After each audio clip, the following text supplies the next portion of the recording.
Assalamualaikum dear class. I hope all of you are fine and doing good. Today we are going to discuss very important topic unification of Germany. हमने last lecture में discuss की थी unification of Italy. Italy किस तरह से unify हुआ था, किस किस रेवोल्यूशन की वजह से इटली के लोगों के दिलों में ये आया था, नेशनलिज्म के सेंटिमेंट्स उभरे थे कि भाई हमने अपने नेशन को यूनिफाई करना है और Italy should be one state. तो आज हमने जर्मनी की यूनिफिकेशन पढ़नी है. उससे थोड़ी सी डिफरेंट है पर बहुत सी चीज़ें मिलती जुलती हैं. आपने डॉट्स खुद कनेक्ट करने हैं डिफरेंट इवेंट्स के साथ. ठीक है. अच्छा जी, जर्मनी भी मैं पहले आपको एक हिस्टोरिकल कॉन्टेक्स्ट दूंगी. ऑल दो your European history syllabus starts with from 1789, वहाँ से लेके आपका सिलेबस आपको एग्जामिनर ने पूछा है, लेकिन हमें पहला भी बैकग्राउंड पता होना चाहिए. पहले थी जी होली रोमन एम्पायर. जर्मनी जो था वो कोई एक मुल्क नहीं था, पूरी एक रोमन एम्पायर थी, उसका पार्ट था जिसमें बहुत से आज के ममालिक शामिल थे. नीदरलैंड्स, बेल्जियम, स्विट्ज़रलैंड, कुछ इटली का हिस्सा, ऑस्ट्रिया, ये सब जो थे होली रोमन एम्पायर का हिस्सा थे. ठीक है. एम्पायर जो था वो एक सिंबॉलिक हेड था. सब जो एम्पायर के अंदर स्टेट्स थी वो अपनी अपनी हुकूमत को रन किया करती थी. ठीक है. डोमिनेंसी की भी कोशिश होती थी. जैसे ऑस्ट्रिया की हमेशा से कोशिश थी कि पूरी होली रोमन एम्पायर पे ऑस्ट्रिया का कंट्रोल हो जाए.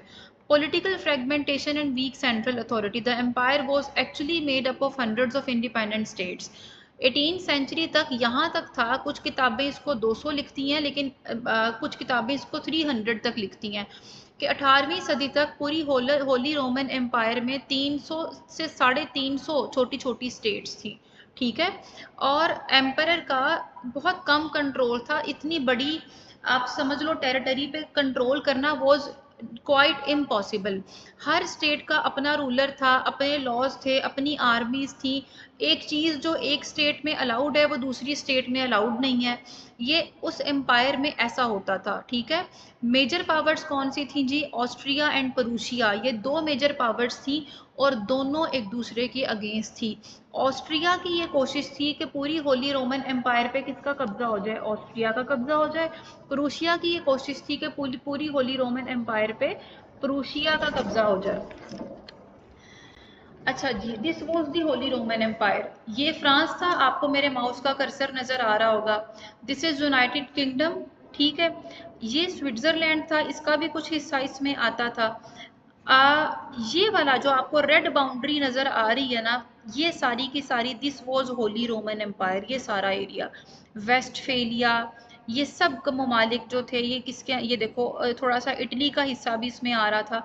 तो ये सब ममालिक जो थे वो होली रोमन एम्पायर का हिस्सा हुआ करते थे. अब नपोलियन ने क्या किया? अब देखो डॉट्स आपने खुद कनेक्ट करने हैं. जब फ्रांस में फ्रेंच रेवोल्यूशन आया था तो आपको पता है कि उसके बाद में नपोलियन एम्पायर बना था और नपोलियन ने अपनी एम्पायर बनाई थी. नपोलियन ने जब अपनी फ्रांस की फ्रेंच एम्पायर को एक्सपैंड किया था तो नपोलियन के दौर में होली रोमन एम्पायर का बहुत सारा हिस्सा उसने कैप्चर कर लिया था. और नपोलियन ने जब ये हिस्सा कैप्चर किया, उसने यहाँ पे अपना नपोलियोनिक कोड इंट्रोड्यूस कराया. उसने इन एरियाज में रिफॉर्म्स लाई. वो कॉन्स्टिट्यूशन की तरफ लोगों को लेके आया. उसकी वजह से लोगों को समझ आई, लोगों में नेशनलिज्म के सेंटिमेंट्स आए. तो नपोलियन का क्या इस पे असर था? After defeating Austria and Russia in 1805, जो उसकी जंग हुई थी, नपोलियन ने क्या किया था? उसने होली रोमन एम्पायर को ख़त्म करा दिया था. ठीक है. ये बड़ा एक मेजर पॉइंट था. नपोलियन ने रीऑर्गेनाइज किया इस पूरे एरिया को. ये पूरा एरिया जो होली रोमन एम्पायर था, नपोलियन ने इसको रीऑर्गेनाइज किया और इसको जो है क्या बना दिया? उसने इसको बना दिया Confederation of Rhine. Confederation of Rhine उसने इस पूरे एरिया को बना दिया. ठीक है. होली रोमन एम्पायर के एरिया को कॉन्फेडरेशन ऑफ राइन बना दिया, इस पूरे एरिया को. ठीक है. Napoleon reorganise Germany into the Confederation of the Rhine. एक ग्रुप ऑफ 16, पहले उसने इनको टोटल 16 ममालिक में, देखो 300 थे, 300 से वो पहले इनको 16 पे लेके आया और फिर उसने एंड पे इसको किस पे बना दिया? 39 जर्मन स्टेट्स बना दी. और इस पूरे एरिया पे कब्जा किसका हो गया? कब्जा हो गया फ्रांस का, मतलब नपोलियन का कब्जा हो गया. Most of the tiny states and church lands were abolished और एब्जॉर्ब्ड इनटू लार्जर यूनिट्स. इससे क्या हुआ? इससे पहले जो स्टेट्स थी कितनी थी, 300, अब कितनी आ गई, अब 39 स्टेट्स हैं। अब मैं दोबारा रिपीट कर रही हूँ, this was the holy Roman empire. Napoleon ने जब यहाँ पे अपना कब्जा किया, इसको अपनी टेरिटरी बनाया, तो नेपोलियन ने इसको क्या बना दिया, उसने इसको बना दिया कॉन्फेडरेशन ऑफ द राइन, और इस पूरे एरिया को उसने 300 की बजाय 39 स्टेट्स में जो है वो डिवाइड कर दिया। अब नेपोलियन का ये एक पॉजिटिव कदम था, रोमन एम्पायर को डिसॉल्व करना वाज अ पॉजिटिव स्टेप उसकी तरफ से, ठीक है, वो लोगों को मोनार्की से किंग से लोगों की जान छुड़वाना चाहता था। एट फर्स्ट शुरू में जर्मन लोगों ने उसको अपोज भी किया, लेकिन थोड़ी अरसे के बाद, but after French occupation, heavy taxation and conscription, resentment grew, लोगों को ये चीज़ें अच्छी लगी, लोगों को पता चला कि एक्चुअली क्या है, ये काम ठीक किया नेपोलियन ने, वो जर्मनी को, पूरे जर्मनी को यूनिफिकेशन की तरफ लेके आया, ठीक है। अब अगर आप इसमें देखो, ये वाला मैप देखो, तो ये नेपोलियन के टाइम का मैप है, देखो यहाँ पे पहले 39 स्टेट्स थी इस वाले मैप में, और इस वाले मैप में आप देखें यहाँ पे नंबर ऑफ स्टेट्स कम है, ठीक है। अब नेपोलियन को इन्होंने हरा दिया, आपको मैंने सारा पढ़ाया हुआ है पहले। नेपोलियन जब हार गया, उसको इन्होंने एग्जाइल में भेजा, वहीं पे वो उसकी डेथ हो जाती है। तो नेपोलियन को हराने के बाद 1815 में, आपको पता है, पहले आप पढ़ चुके हैं, कांग्रेस ऑफ वीना होती है। कांग्रेस ऑफ वियना में क्या होता है कि ऑस्ट्रिया, प्रूशिया, रशिया, इंग्लैंड, ये इकट्ठे होते हैं। अब ये सोचते हैं कि अब पूरे यूरोप का क्या होना चाहिए, तो उसमें आपको पता है इन्होंने टेरिटोरियल री अरेंजमेंट्स की थी। नेपोलियन ने होली रोमन एम्पायर को ख़त्म कर दिया हुआ था और कॉन्फेडरेशन ऑफ राइन बना दिया था, जिसपे उसका कब्जा था। नेपोलियन को हराने के बाद जो विक्टोरियस पावर्स थी, वो कांग्रेस ऑफ वीना में, कांग्रेस किसको बोलते थे, मीटिंग को बोलते थे, वो इस मीटिंग में मिली और उन्होंने कहा हम यूरोप का मैप रीड्रॉ करेंगे। Instead of restoring holy Roman empire, ये बड़ा इंपॉर्टेंट पॉइंट है, बजाय इसको ये दोबारा होली रोमन एम्पायर बनाते, इन्होंने क्या किया, इन्होंने कॉन्फेडरेशन ऑफ राइन का नाम चेंज किया, इन्होंने उसका नाम रख दिया जर्मन कॉन्फेडरेशन, ठीक है, कुछ भी चेंज नहीं किया। और वो जर्मन कॉन्फेडरेशन जिसपे पहले फ्रांस का कंट्रोल था, अब उस पर इन्होंने खुद कब्जा कर लिया। मेजर पार्ट्स कौन सी थी, ऑस्ट्रिया, प्रूशिया, ये मेजर पार्ट्स थी जो उस जर्मन कॉन्फेडरेशन में थी, ठीक है। लेकिन अभी भी आपको पता है ये एक कंट्री तो नहीं है, इसमें तो 39 स्टेट्स हैं। 39 स्टेट्स होने का मतलब है कि 39 की 39 स्टेट्स में से हर किसी की कोशिश होगी कि पूरे इलाके पे, पूरी टेरिटरी पे मेरा कब्जा आ जाए, इस पूरे, जहां मैं माउस का कर्सर फेर रही हूँ, कि इस पूरी टेरिटरी पे जो है किसका कब्जा आ जाए, मेरा अपना रोल कब्जा आ जाए। अब मेन इसमें किसकी कोशिश थी, ऑस्ट्रिया की और प्रूशिया की कोशिश थी, ठीक है। और आपको पता है ऑस्ट्रिया में उस टाइम पर रूलर थे जनाब मैटरनिक, जो पहले से क्या चाहते थे कि हर जगह पे क्या हो, मोनार्की हो, किंग का रूल हो, और अवाम जो है उसको कोई समझ बूझ ना हो, ना अवाम अपने हक हकूक के लिए बात करे, किंग हो। और किंग को किसने जी मुसल्लत किया है जी, उसका मानना था अल्लाह ताला ने मुसल्लत किया है, अच्छा है तो वो भी अवाम की वजह से है, बुरा है तो वो भी किसकी वजह से है, अवाम की ही वजह से है। अब ये जर्मन कॉन्फेडरेशन जो 1815 में बनी, 1866 तक ये ऐसे ही चलती रही। इस जर्मन कॉन्फेडरेशन में 39 स्टेट्स थी। डोमिनेट कौन करता था, ऑस्ट्रिया। पूरा कंट्रोल तकरीबन तकरीबन इस जर्मन कॉन्फेडरेशन पे किसका था, ऑस्ट्रिया का था। किसकी वजह से कंट्रोल था, मैटरनिक की वजह से कंट्रोल था, जो यहाँ पे रूलर था। अब क्या हुआ, यहाँ तक आपको आई होप क्लियर हो गया होगा जर्मन कॉन्फेडरेशन बनने तक। अब क्या हुआ, अब जोलवेरिन हुआ। जोलवेरिन क्या था, ये कोई बड़ा इवेंट नहीं था। This was a custom union free trade area formed by German states under Prussian leadership. मैंने आपको पहले बताया कि प्रूशिया की कोशिश थी कि मेरा कब्जा हो, ऑस्ट्रिया की कोशिश थी कि मेरा कब्जा हो। तो प्रूशिया का जो लीडर था ना, उसने बड़ी चालाकी से काम लिया और उसने कहा कि मैं यहाँ पे ना एक फ्री ट्रेड एरिया हम बनाते हैं कि जर्मन कॉन्फेडरेशन में जितने भी ममालिक हैं ना, ये आपस में फ्री ट्रेड करेंगे, कोई इन पे टैक्स ड्यूटी, कोई इन पे इंपोर्ट एक्सपोर्ट की ड्यूटी नहीं लगेगी। ये एक इकोनॉमिक यूनिटी थी, 1834 में ये बनी थी। लेकिन प्रूशिया के लीडर ने एक बड़ा अक्लमंदी का काम किया अपनी तरफ से, उसने इस पूरे अपने प्लान में ऑस्ट्रिया को शामिल नहीं किया। उसने कहा ऑस्ट्रिया के अलावा बाकी के हम सब ममालिक जो हैं आपस में फ्री ट्रेड एग्रीमेंट साइन करते हैं, और उसने ऐसा किया भी। Zollverein was a customs union led by Prussia, excluding Austria. It created economic unity among German states, boosted trade and industry, and made Prussia the natural leader of German unification. ठीक है, अब जो एक यूनिटी की तरफ पहला कदम बढ़ाया वो ऑस्ट्रिया ने नहीं बढ़ाया, वो किसने बढ़ाया है? प्रूशिया ने वो कदम बढ़ाया, ये बात आपने याद रखनी है। अब बिस्मार्क कौन था? एक बड़ी, हम टीवी पे जब भी कभी डॉक्यूमेंट्रीज देख रहे होते हैं तो हमें बिस्मार्क का नाम सुनने में मिलता है कि जनाबे अली थे कौन और ये आए कहाँ से थे। मैं अगर अपनी बात बताऊं आपको बच्चों, तो मुझे जब भी कभी भी मैंने नेल्सन मंडेला को सुना है, तो मैंने बिस्मार्क का नाम सुना है, मैंने नेपोलियन का नाम सुना था सीएसएस प्रेपरेशन से पहले।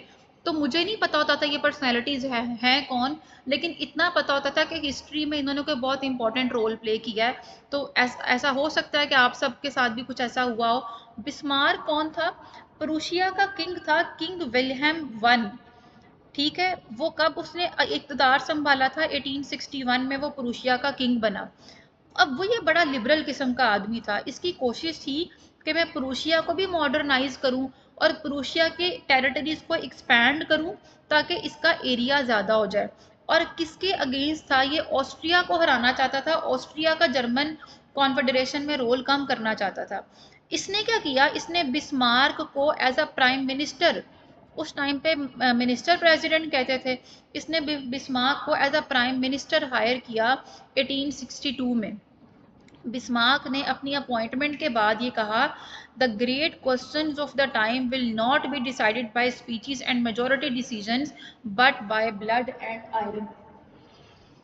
के जो भी आपने अगर टेरिटरीज पे कब्जा करना है ना, तो वो आप प्यार मोहब्बत से कब्जा नहीं कर सकते, आपको जंग करनी पड़ेगी, खून बहाना पड़ेगा, तभी आप अपने मुल्क के टेरिटरी बढ़ाएंगे। तो पहली वॉर जो हुई वो हुई द डैनिश वॉर।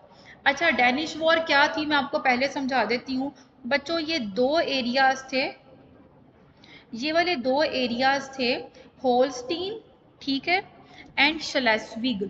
होलस्टीन और शलेस्विग ये दो एरियाज थे।